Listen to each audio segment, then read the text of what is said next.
Wait for it. Wait for it, and we're live. Hey, all you crazy sci-fi and fantasy fans. It's time for your daily dose of shenanigans over here at the Blasters and Blades podcast. Just a couple of nerdy veterans, a Stabby chaos coordinator, and one chief Shenanigator, geeking out over our science fiction passions and fantastical fantasies. A place where magic is king, the sky is the limit, and space is the place. We are the podcast that puts the fun in dysfunction. So without further ado, we're going to let our guest, Mr. R. Max Tillsley, sometimes I call him Robert, introduce himself to our listeners and viewers at home. Hey everyone, yes, I'm Max Tillsley, also go by the name Robert. I am an author of science fiction and fantasy and just general craziness, right, for kids from 4 to 6 all the way up through to adults, which really are just big kids, right? Sure, just more expensive hobbies and toys. That's right. So the next part of the introduction, dear listeners, how we found them. So Robert and I are actually in the same writing accountability group where basically we pester each other. Did you write enough this week? Or in his case, did you harass your artist enough this week for some of his projects? But because we're talking about my first zombie's name of the book. And that is obviously a kid's story because he's writing it under his pen name for that. We decided to make all of our religion questions age appropriate. So if you're listening with your kids, and I'm assuming you are, you can pause it and join the conversation with us and, debate the merits of your favorite show and suggest alternatives. And if they have something better and they want to comment, hop on your account and tell us what they said. And we'd be happy to start a conversation. But we do have to do the religion question. For all this is going to be a fun version of it. So because you're Australian, I'm sort of contractually obligated to say Bluey, Peppa Pig, or Curious George. Now, Curious George is not one I'm familiar. Peppa Pig, a wonderful British one. I have to go Bluey, and I'll say not just because I am also Australian, but if you compare the dads in Peppa Pig and Bluey, like the Peppa Pig dad is just useless, and the Bluey dad is crazy, completely crazy. He absolutely throws himself into things, but I think for that reason I love it. Plus, there's all the humor there for us old folk as well. So Bluey and Peppa Pig came around when my kids were already aged out of that stuff. So that wasn't really a thing for me. Curious George is based on a series of picture books for kids about a monkey. So it's the man in the yellow hat adopts a monkey whose name is George. He's curious, as you do, and it's about all the shenanigans he gets it up to as he's discovering things. And of course, because it's a monkey and it's curious, he's sort of a stand-in for every toddler everywhere who was just wanted to know how things work. Mm-hmm. And if sometimes you took things apart and you had extra parts when you were done, well, I mean, what are you going to do? That ended up being a rule in my house when I was a kid. You weren't allowed to take anything apart unless you knew how to put it back together. Oh, I grew up next to market gardens. So in the city, but there was a big area where there were a whole bunch of glass houses, and then there's also sort of open space next to it. And people used to dump things like TVs and fridges and things like that. And so as a kid, I used to go along and just like randomly unscrew things. I mean, who knows what toxic fumes and, fiberglass shards and, probably like a few tons of asbestos I breathed in, but it was fascinating. And boy, did I put nothing back together. I am torn on this one because on the one hand, pollution is obviously bad because Captain Planet says we got to save the planet, right? And when our powers combine, but on the other hand, pollution gave us the Toxic Avengers, and you too could be a superhero. Oh yeah. So what you really need is, if you're going to have toxic stuff, it's going to be really concentrated to get that superpowers out. Just mild pollution everywhere, that's no good. It's the serious stuff. So did Captain Planet make it to your side of the pond? No. That doesn't ring a bell, but I had things like Hunter, where this guy in a pith helmet rode around investigating things along with a puppet cat. Oh my god. And speaking of cats, there was this show called Fat Cat and Friends where this giant sort of orange cat in like just lower half, orange or red pants with braces and like this big blue face with yellow eyes would go around and do things. You look back at it thinking, was that actually a horror show or was it a kid show? I can't tell. So if that question, the Bluey, the Peppa Pig, and Curious George, and we'd love to hear what your youngins are picking. That question was for the kids. This one's for us old folks. So because we're polytheistic here on the Blast and the Blades podcast, we've got to do this. Sesame Street, Fraggle Rock, or The Muppet Show? Ooh. I think I'm going to go for The Muppet Show because where else can you have Blondie and puppets? Good old Deborah Harry. I don't know. For me, it's Fraggle Rock because you got Sprocket the dog. Oh, it's so cute. I remember that, like really like fluffy and you look like a yarn like ball, but it was yeah. actually like a real breed. I just don't remember what it was. Yeah. I think the humor in the Muppet Show really ties in to mine. I maybe my humor comes from things like the Muppet Show, just the sheer craziness in there. But I loved Fraggle Rock. I can still hear the theme song in my head. And like Sesame Street, I absolutely I did enjoy. But we had more things like we had this thing called Play School where they'd have these adults come along and make little craft things and read books and things, and occasionally they'd actually be like Australian stars and things that have just randomly gone in there to do the show. I remember the some mums talking about how they used to love it because there's someone, a famous Australian actor, would come in and do that, and they'd just be turning on the shows so that they could watch him. So I looked it up. Dear. Sprocket was actually a Muppet character, in that he was and it was a puppet controlled. Not, it wasn't part of the Muppet Show. Yes, the Muppet Show is named after the type of puppet they're using, but it was apparently supposed to just be a medium-sized generic dog modeled after an Old English sheepdog or a Wheaton Terrier. Yeah. I thought it was actually supposed to be the sheepdog. I didn't realize it was just similar to. I thought that's actually what it was. Well, look, get onto some genetic engineering or a bit of selective breeding, and you could make it real. I mean, they brought the dire wolves back, so why not? Yes. So, because we're having so much fun with this one, this is the one that would have come out when your oldest daughter was a youngin. So, because you write kids' books, obviously kids shows. So, Octonauts, the Magic School Bus, or Little Einsteins. All right. So, I have watched a very large quantity of Octonauts thanks to my youngest child. Octonauts Above and Beyond. I think 3 Octonaut movies. There's a bit of PTSD in there. Boy, does that child know an awful lot about sea creatures. The Magic School Bus, definitely seen that and enjoyed that. I haven't seen Little Einsteins. This is tough. Little Einstein is the one where they have a rocket. Take a Trip on My Magic Rocket Ship is the theme song, and I can still hear it in my head. My boys loved that show. They would march around like it was a freaking circus, like conducting the music as they say they were singing to the adults. It sounded more like screaming, but whatever. All right. I'm going to make a decision. I'm going to make it on a really sort of gratuitous thing. So there's one of the Octonaut movies. I think it's called the Ring of Fire, and it's about the volcano ring that goes around. Which ocean? I can't remember. One of them. Lots of volcanoes, and in it they have several of these little sort of vehicles called gups. And they combine them to make a giant mecha. So I think on that basis alone, I have to go with Octonauts. Octonaut mecha was not on my dance card, but I'm interested. Go on.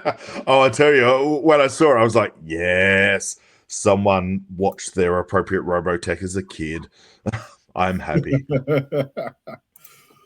So Ocean Mecca is the next anthology we're going to do.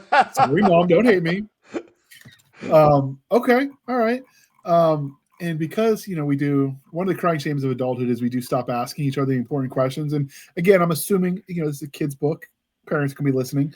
Last time you were on, we asked you when we were talking about your Pick a Path adventure, which is choose your own adventure book, but that's copyrighted, so pick a path. You answered your favorite dinosaur. So today, sir, what is your favorite zoo animal? Ooh. Okay. So we obviously have some pretty cool animals in Australia: echidnas, emus, kangaroos, drop bears, koalas, those sorts of things. But we have a family favorite, and that is snow leopards. I don't know if you've ever seen a snow leopard, but they are super fluffy and they have these enormous long tails. And they are just gorgeous. And I so want to pat one, and I'd love it right until it ate me. Yeah. I mean, at least it would be you going out doing what you loved, right? Petting the fluffy animals. Absolutely. Absolutely. The hug of death. Yeah, but I mean, if you're going to go out, might as well go out doing what you love, right? Okay, that's a good answer. I was always been like a fan of wolves. If you stretch it a little bit, and you call like an aquarium kind of setting is a zoo as well, because it's animals in captivity that you observe. I also dig the dolphins. But I grew up with Flipper. Did you watch that show? Flipper, star of the sea, or something like that. Yes, Yeah. Yes. I definitely we had Flipper, and we had Kangaroo Flipper. What was the name of that show? I will come back to it later, but we had a kangaroo version as well. Skippy the bush kangaroo. That was it. Same thing. Timmy, someone stuck down the well. Let's go get the random animal to help. Though I don't know if Flipper could have really gotten down a well. So yeah. No, he was limited a little bit to underwater stuff. Yeah. But the military, at least the U.S. Navy at one point in time, I'm assuming your Navy tried too. They were trying to enlist the dolphins into the Navy as dropping bombs on stuff for them. Hey, go plant this bomb over there on that bad guy ship. Don't the Russians actually have a program still going? They might. I mean, it wouldn't surprise me if we still did and we just forgot it was there. But this takes me back to a movie which is based on a Philip K. Dick short story called Johnny Mnemonic. And in that there is a cyber enhanced dolphin in a tank, as in like water tank, not tank with a cannon. Wasn't Johnny Mnemonic a cartoon? Not that I'm aware of. Johnny Mnemonic is a movie, and it has like Henry Rollins, Keanu Reeves in it, as names I can remember. Yeah, it's very cool cyberpunk. Okay, it sounds familiar. I'm thinking Johnny Quest. Well, you could just move on to like dodgy 90s aquatic things, and then you'd have Sea Quest. I don't know if you remember that one. I do. And you had one about dolphins. I mean, not dolphins, mermaids in Australia. It was an Australian show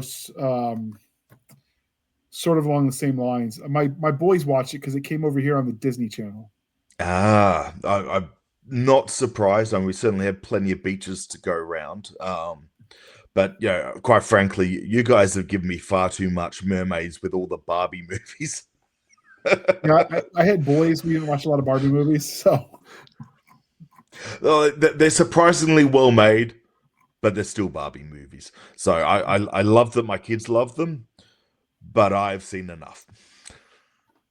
Fair. I think the extent of my experience with Barbies was that I would liberate my sisters when I was a kid, and then they would become the damsel in distress my G.I. Joes had to rescue. But I'm of an age where the G.I. Joes were like, the tinier ones. So, the Oh yeah, Barbies yeah. were like essentially Amazon giants. And I don't understand now looking back why they didn't just stomp on everybody and just walk away because they were so much bigger. What was that? Was it a 60s movie or 50s? The Attack of the 50-foot woman or something like Yeah, that? I think it was in the 50s. I know what you're talking about. I've Mm, seen the movie. Could you mm. imagine trying to make clothes for that poor girl? There's an animated movie, Monsters versus Aliens. That's only sort of like 10, 15 years old or something that plays on that concept. So if you haven't checked it out, it is worth watching. I'll write that down. Okay. And because we are civilized human beings here at the Blasters and Blades podcast, we are no longer knuckle dragging troglodytes. So I'm going to ask you, sir, coffee or tea, and how do you take it? All right. Can I reverse this a little bit and sort of make a complaint about a particular beverage? Okay. And that is fruit teas.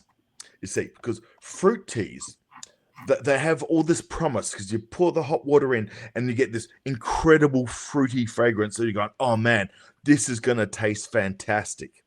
99% of the time, you take a sip and it tastes like water.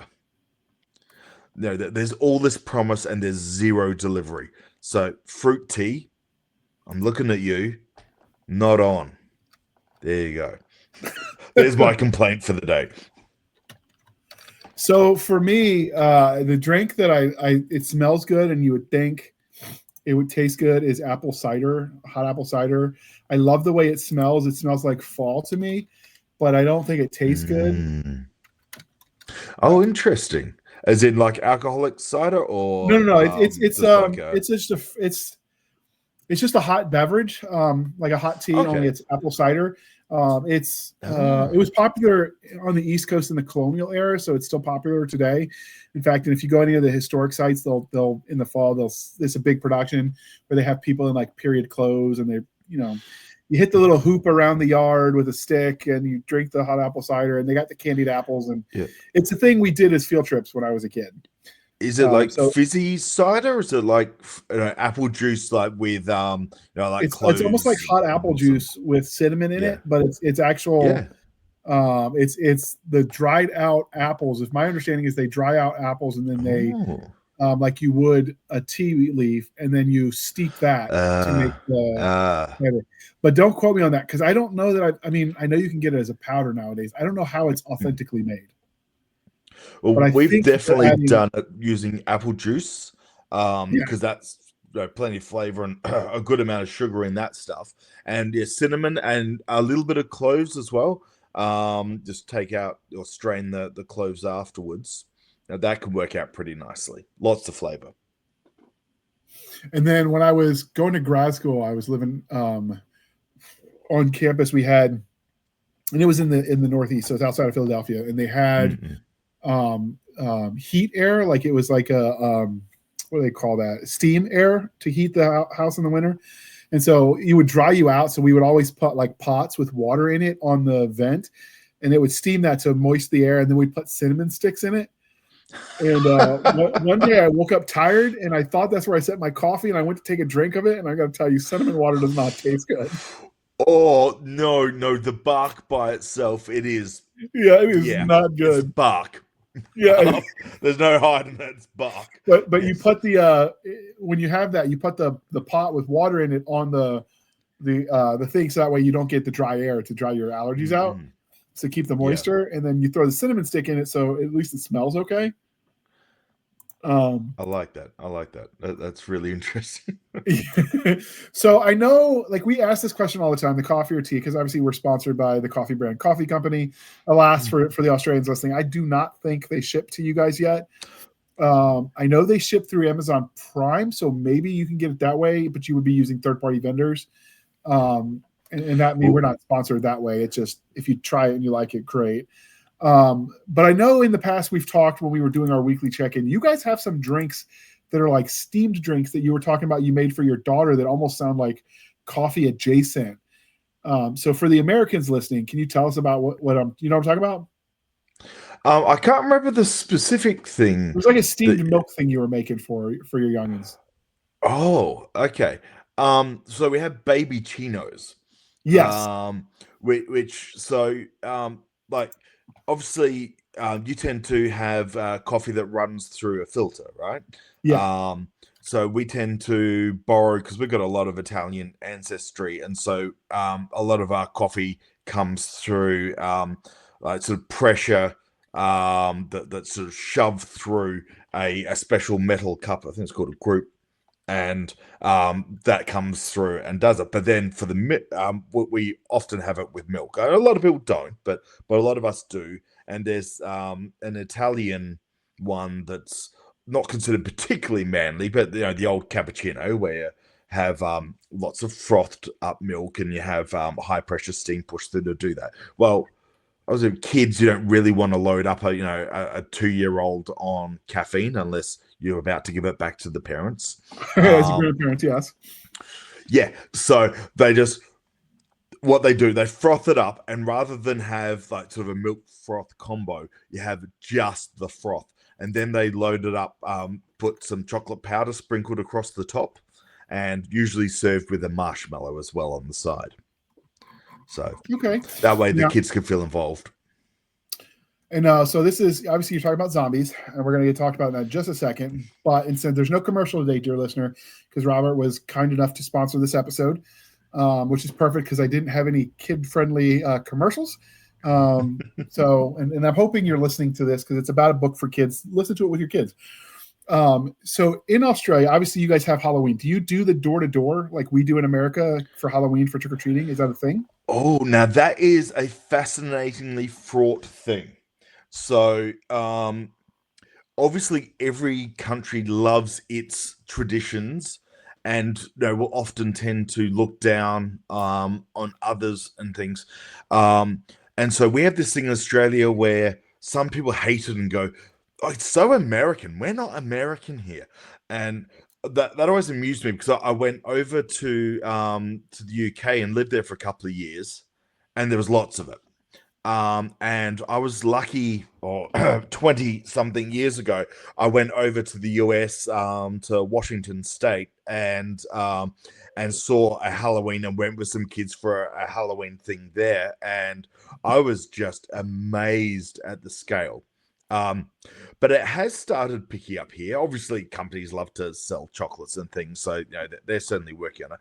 It's not an everywhere thing, but you get like clumps of suburbs and things that do set themselves up, and so we do the trick-or-treating thing. It seems like so much harmless fun. So I'm a fan of it, and not just because I love chocolate. Now, if you don't do the door-to-door, do you have like events? Because I mean, obviously Halloween is still a festive holiday. Kids love the costumes and whatnot. So I'm going to say yes to both of those things, actually. Sometimes there are special little events, like some councils, like your like county government put on some things, but also there are places, and we tend to do this as well. We'll decorate up our spot, and then we'll have things. So sometimes people need to go. Yeah, sometimes people need to do a little bit of a search because some suburbs are pretty light, and so rather than just walking, kids might need like a drive to a street or something to do it. But there are some areas where the whole street is completely and utterly jam-packed with really cool Halloween stuff as well. So we have trunk or treat became a thing where you just go to a parking lot. A lot of church events would do it. It started with church events locally because they were like, well, and it's not a judgment, but they would say, well, Halloween is a pagan holiday. You're celebrating pagan culture. We don't want to do that. So originally it was churches were doing trunk or treat instead, and all the costumes would be presumably themed religious. I don't think it was just Christians, because I think some of like one of the local Islamic churches, mosques, I guess. Yeah, mosques. They were doing events too when I was growing up. I remember they had it, and they were doing sort of the same thing. They were dressing up as important people from their literature, and then everyone else sort of picked it up. So like some of the malls will do it, and it was easier on the parents because you could just go to one place instead of stringing out, and it kind of. You spend less time walking place to place, although that can be part of the fun if you live in the right kind of neighborhood, and more time just sort of embracing everyone else who's in cool costumes too. So, uh, Yeah. before we start talking about it, so I got to ask you, since we got a little bit of Halloween, what is your favorite candy? And is it available worldwide, or is this an Australian thing? Oh, oh, as to whether it's worldwide, I don't know, but I'll describe it. Um, and it's called licorice bullets. So you essentially have a small sort of inch long piece of licorice that is maybe a fifth of that in diameter. Sorry, trying to get mathematics here, but I work metric systems, so I don't want to confuse everyone. And then that's coated in chocolate. My favorite is that where the licorice is a fairly hard, chewy licorice, and then coated in dark chocolate. I So have if you never ever heard of need to that. bribe me, if I ever become a powerful member of the community, just bribe me with these licorice bullets. I will absolutely be there for it. So if those of you, obviously, like, I've never heard of this. I don't know if it's on the East Coast, but that does not mean they're not available in America. So if you've heard of these, leave a comment and join the discussion. And do you have a favorite costume? If it's relatively new coming over, did you dress up as costumes as kids, or is that something that wasn't around? Um, Not when I was a kid, but being lazy as an adult, often what I've ended up doing is putting on my armor because I've got my medieval armor that I occasionally get out and fight in. So I leave my steel sword behind, just in case I scare the neighbors. But yeah, I tend to go out with a set of armor, depending on how hot it is, depends on how much stuff I put on. Um, but it sort of works. So I just want you to know, dear listener, if you're living in Australia and you have not seen a dragon in your lifetime, you owe Robert a thanks, because he has kept them away for you. He Day and actually night secretly dragon was awarded slaying. the St. George's Medal. But I wasn't supposed to say that, was I? That's classified, isn't it? Oops. I'll edit that out. It'll be okay. I'll edit that out. All right. So that's your costume. Do you have a favorite for when your kids were little? Um, so we also have, as well as Halloween and that, we have a thing called Book Week, and I don't know if you guys have that, but Uh-uh. essentially once a year there's a whole week that schools do where it's all sort of around books and reading and writing stories and things, Scholastic Books Week. and We have something like that. and the kids are encouraged to go on one day in costume. And so one day, my eldest went as one of my characters, Susie Steele, to a school, all dressed up and proud to do it. And man, as a father and as an author, that made me feel like so special. So I've got to say that. The closest we have, and I think it's the Scholastic Book Fairs, which Scholastic is a company in the U.S. that puts together. They produce a lot Yeah, of we have them children's here books. too. Yeah, and so they would come, and you'd get this little really paper thin, like what paper thin, super really thin papered, like not even newspaper quality thin. With Wow. all the list of all the books they have and like what the prices are, and your parents would give you like, this is how much money you have to spend because you didn't mow enough yards this summer. And so you're doing the math. Like, if I get this one and this one, I still have enough for a third book. But if I get this one, I can only get, like, you're doing all the math to like weigh the pros and cons about which ones you really wanted. That was a fun week.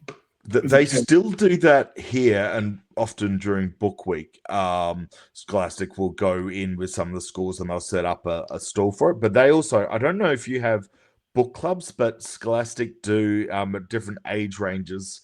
They'll have like this sort of thin paper magazine with sort of like a catalog, but pictures and all of that. That once every few months or whatever they'll send out to schools, and then that comes home, and you can put in an order these days online if you want, and then they ship all the books that get purchased to the school, and then the school then splits it out to the kids. So I assume they get a cut because it's a lot of work. Yeah, we don't have anything like that. I presume, given how like dispersed your population is, I wonder if that's because parts of your country are so rural. Oddly enough, I actually think across the board, you're probably more dispersed than we are. The reason is most of us are along the coast in big cities. Okay. So That was just a like guess it on my actually part. sort of works. And our school structures, we're very like our state.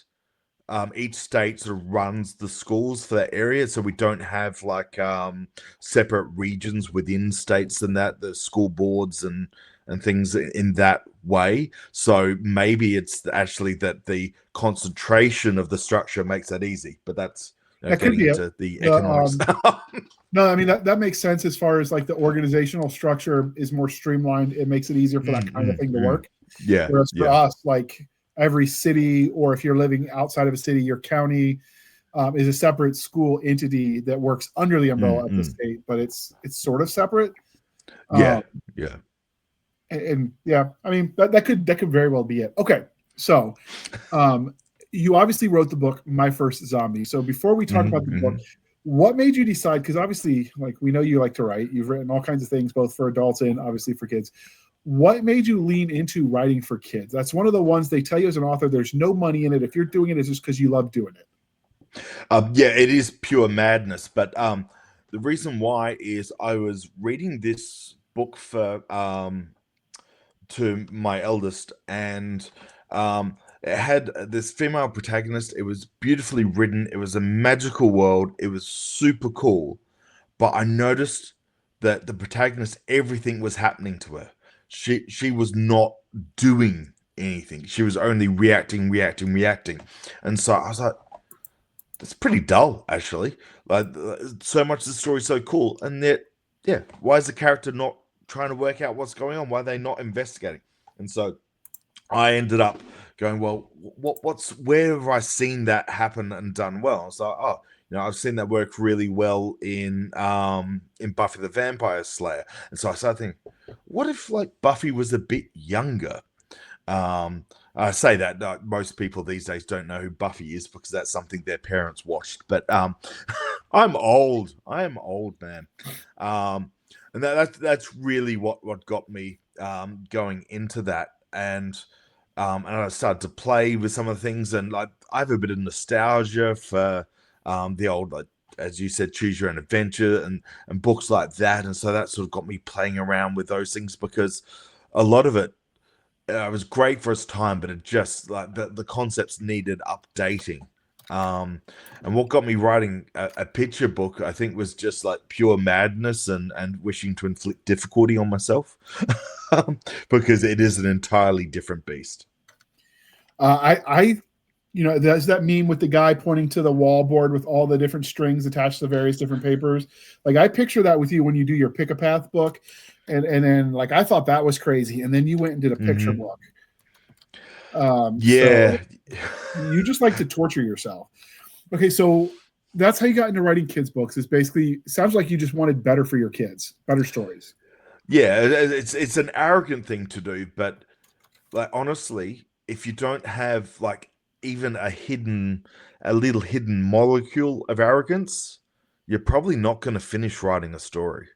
I think it takes just a little bit of self-belief, even if it's under, sort of a lot of cover. If it's hidden, you still got to have that to hit that end point.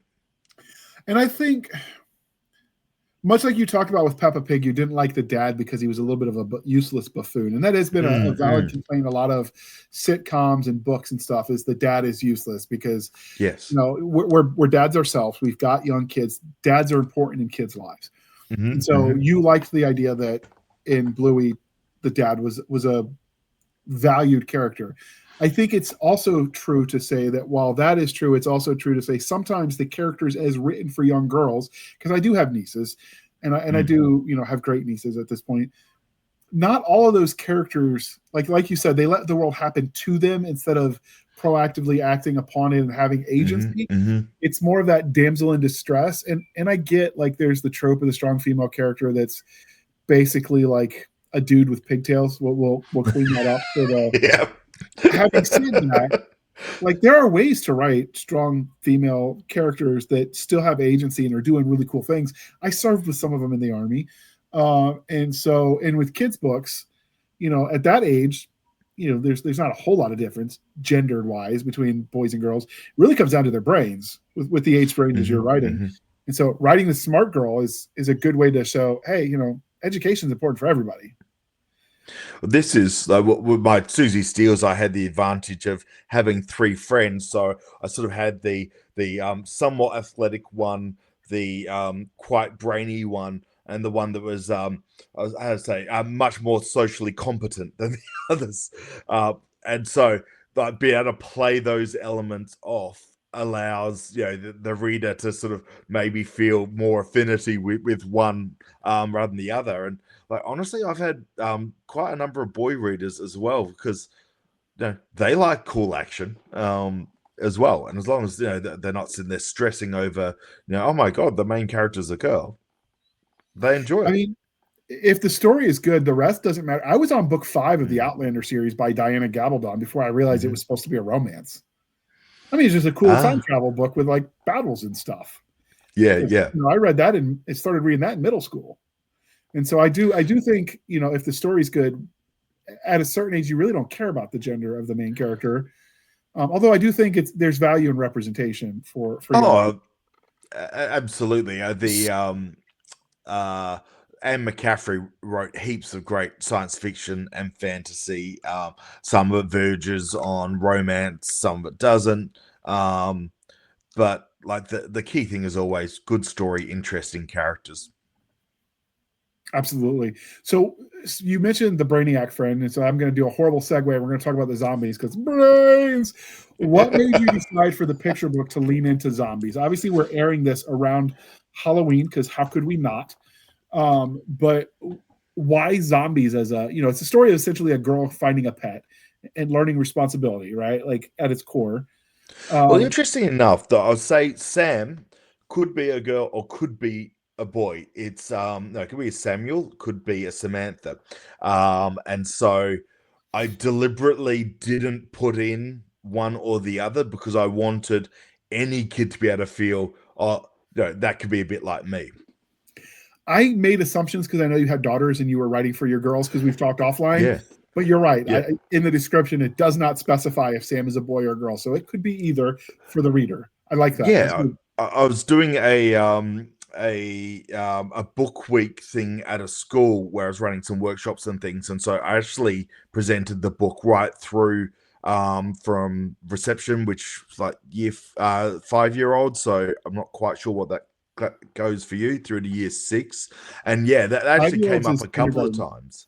And yeah, the kids are like, oh yeah, fascinated them that it could be either. And that's, yeah, so I just figured, let's make this sort of book that every kid could get into. But sorry, yes, you were saying? I'd say the 5-year-olds is like kindergarten, I think, for us, for most places. 5 to 6 is kindergarten. So why zombies? Why zombies? Why zombies as her first pet or their first pet? If I keep saying feminine, it's just because I know Rob has daughters, but obviously he said the character could be a boy or a girl as needed for your young one. Yep. Essentially, I love doing like markets and things, and I was at a Christmas market, and it just had quietened down. That the main sort of period where people were there, it's gone down. I was just sitting by myself, and I thought to myself, what if you had a pet zombie? There was what was Zombie Nation TV series that they had these zombies working, like on a treadmill or something, I think, to generate power.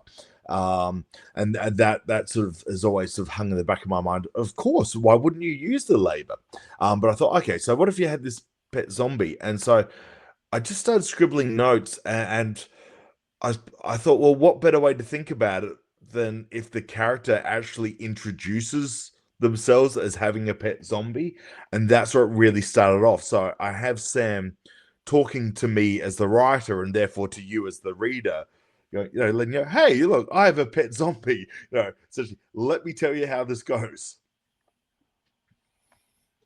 Okay. So there's no like it was not written to have like a deep moral story to it, and it's really important that there are stories that explain sort of why we do things and why caring about people matters, etc., etc. But there's also a lot of fantastic books, a lot of literature that is just the joy of playing with kids' expectations. Sometimes just because it's fun is a good enough reason to do something. That's what I say. Yes, sold on that. So, okay, so we're going to go ahead. So this is the art. There are lots of options you could have gone with art, from super realistic to, anime style, to obviously what we have here. I am by no means an artist. I never made it past stick figures. But what made you lean towards, because I know you went through some evolution from various types. What made you lean Yeah. into this type of art? Okay, so I did a lot of looking around at different artistic representations of zombies, and I sort of thought, what I need is something that is clearly a zombie, but and I wanted it toned down enough that kids could enjoy it rather than feeling freaked out by what they're seeing. Um, and so a real simpler form, but with enough detail to make the character look interesting, was really important. And like finding an artist is actually a very tricky thing. A picture book is a lot of work from the artist's point of view. So I put together, after I wrote the story, went through, edited all the rest of that. Before I went through with my fantastic copy editor, Karen Crombie, I had to find an artist. So I put this artist brief together and I created a whole art direction, sort of with example things and sort of really explaining what I needed out of the artwork.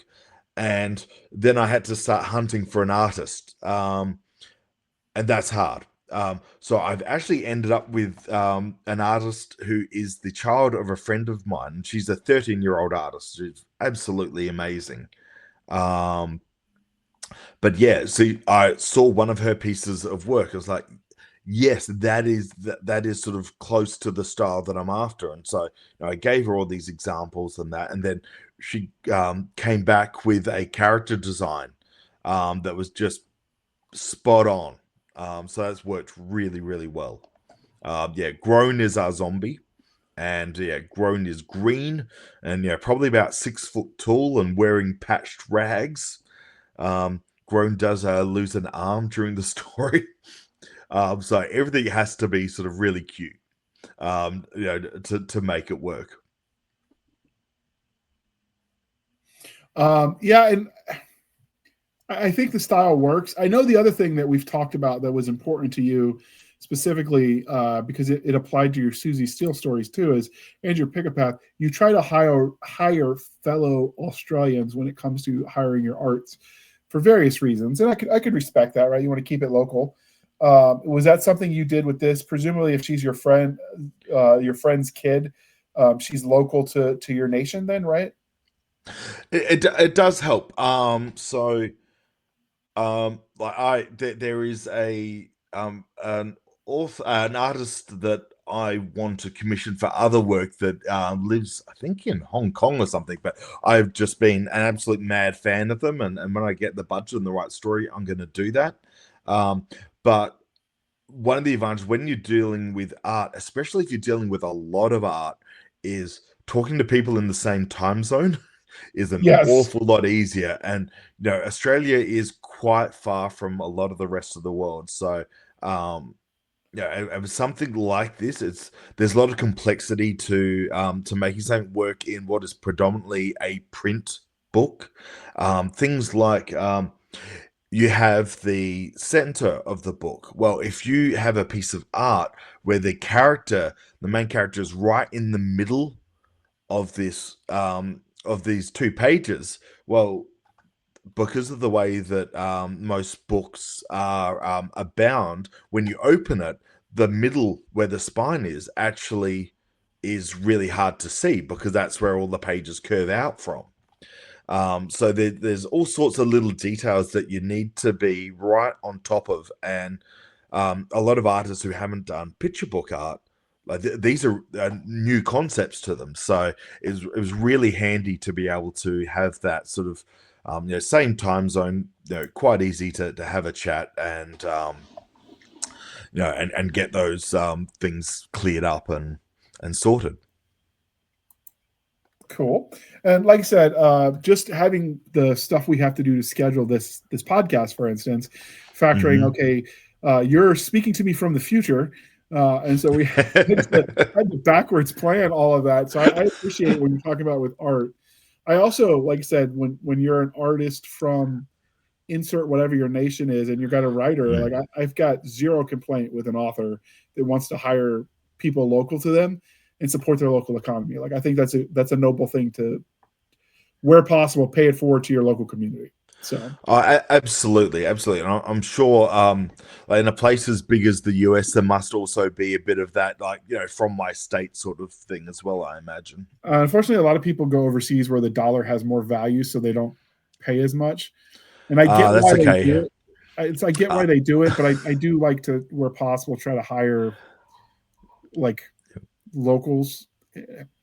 And by locals, I just mean people from developed nations, because when you're paying someone who's dollar conversions are a thing, and so when they're in from a really, really poor place, like, you don't have to pay them as much, and that just feels like I'm almost taking advantage. So I try to hire, if they're not, like, I've hired British British artists, for instance. I mean, I don't know what the dollar to pound conversion is at any given moment, but it is an advanced nation as well. So I know I'm not like taking advantage of someone, if that makes sense. Well, one US dollar is probably worth about 1,000 Australian dollars. So I don't think I have that consideration to worry about. The one artist, if I was going to hire one that I want, I don't know his real name, but his art handle is Blue Crown. And he did some of the artwork for I want to say it's like the Czechoslovakian translation of John Henry or Jack Campbell. He's published as both, his Lost Fleet series. When they did the conversion to foreign language, he did one of the covers, and his art is just amazing. But okay, so is this story a complete adventure of Sam and his zombie Grown? Is it part one of an ongoing series of picture books? Like, where does this story stand?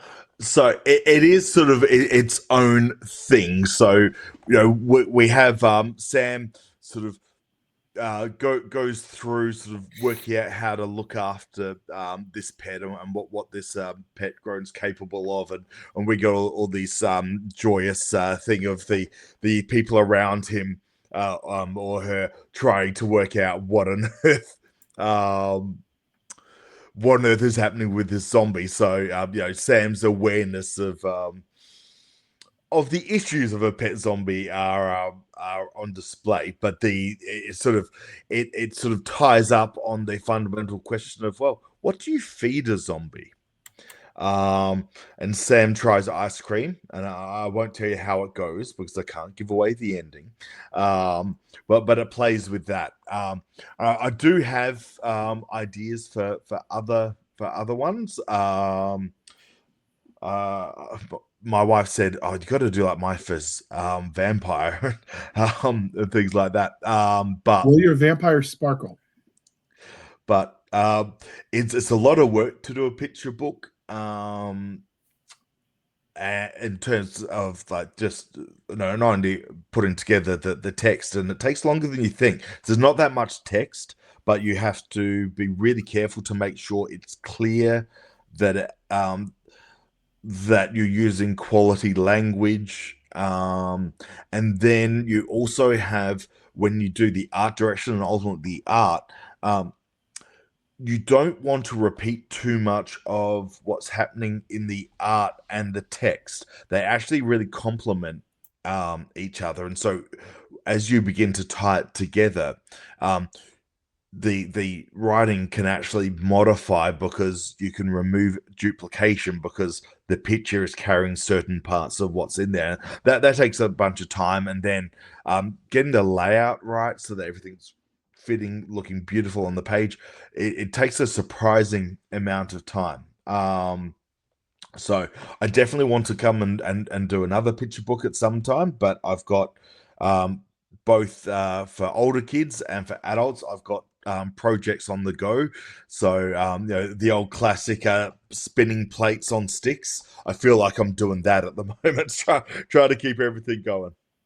You described designing this book a lot like what I've heard from my co-host Nick Garber when it comes to designing comic books, because he runs Apogee Comics, which is an indie comics superhero comic company, and it sounds along the same line. So when you design this, do you sketch out kind of what you envision something about what the image is going to be on this picture as part of your plotting, or do you leave that to your artist?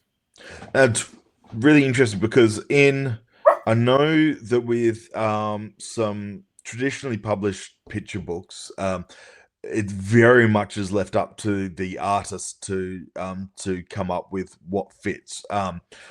For this, I did moderately detailed art direction, sort of saying this is the sort of thing I'd like to have, but I tried to keep it as open as possible because you've got to give an artist room to express themselves, to find the interest in it. Because that way then they can really add flavor, a rich style to what comes out. So there's a fine line between sort of controlling it and making sure that it actually does convey the story that I wanted to convey. So my artist, she worked really well, Hannah Lowe, and sort of translated what I put in there, and then sort of when we had specific requirements, or when I throw in a curveball, I see her brilliant art and go, oh, but could we just add this little thing? I'm sure she wanted to strangle me a time or two, but that sort of I really loved being able to do that sort of combination, that working together to bring out the best. And I thought it brought out the best of the text. I thought it brought out the best of the art as well. Okay. Obviously, the story is short, so we don't want to dwell on it. Looking forward, if you do more of the picture book style, definitely want you to come back and we'll talk about it. If people wanted to follow you on the internet to learn more about your children's books, where might they follow you? And as usual, links will be in the show notes. Cheers. Yeah. If you're old like me and on Facebook, my Facebook page, Rmax Tillsley, 3 L's in it, so you can check out the show notes for the links on that one. That's probably the easiest spot to follow me. I am on Instagram and YouTube and a couple of other things, but probably Facebook is where I do most of my writing related things. My website, the easiest one to remember is tillsley.com, tillsley.com. And if you happen to be in Australia, you can go to tillsley.com/store and get some print copies autographed. Sorry, my American and British and Canadian fans, but shipping to your countries is horrendously expensive. Trying to get the Dolphin to carry the package all the way from Australia across the pond doesn't work. It leaks every time. And it gets worse because right now the koala bears are on strike, so they're not even helping package everything. Absolutely. It's a thing. Who knew they were going to unionize? I did not see that on my 2025 book card. All right, so this is the part, dear listener, where I remind you to please be kind and speak your mind on the reviewing platforms. Your reviews help the right readers find the right books, and it really does make a difference. And if you think this is a worthy endeavor, but you don't have kids to buy this book, you can always recommend it to your local librarians for them to purchase for their library collections for other kids to read, if you think it's a worthwhile endeavor.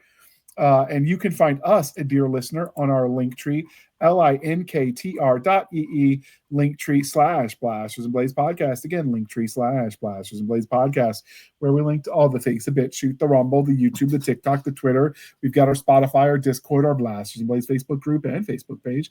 We have our email, blastersandbladespodcast@gmail.com. Again, blastersandbladespodcast@gmail.com. Roger says hello. You can support the show by going to buymeacoffee.com/author J.R. Handley.